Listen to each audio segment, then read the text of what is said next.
For thousands of years, communication was bound by the physical world. Messages moved no faster than a horse, a ship, or a runner's breath. News arrived late. Warnings arrived too late. Loved ones felt impossibly far away.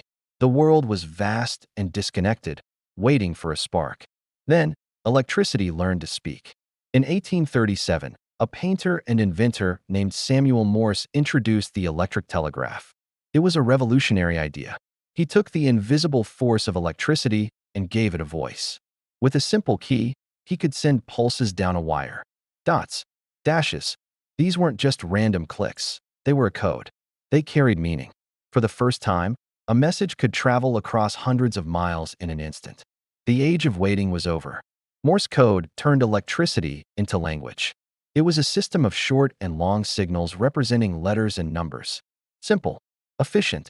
Anyone could learn it, and with it, they could send complex messages across continents and oceans. This was the world's first digital communication.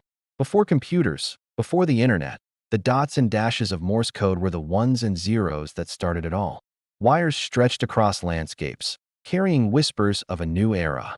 Suddenly, the world began to shrink. The telegraph transformed everything. Governments could react faster to crises, sending orders and receiving intelligence in minutes instead of weeks. Global markets synchronized as stock prices and trade information flowed freely. Wars were coordinated with a terrifying new efficiency, changing the face of conflict forever. Families separated by vast distances could share news of births and deaths almost as they happened. The planet was becoming a single, interconnected network. But this new speed came with a cost.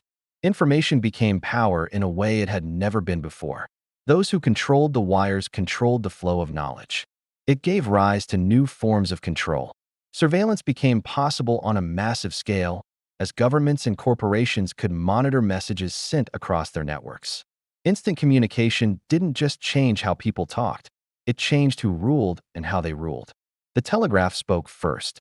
It sent the initial signal that broke the silence of distance. And in doing so, it created the foundation for our hyperconnected present, so the modern world could answer. Follow Relax Room, where inventions speak across time.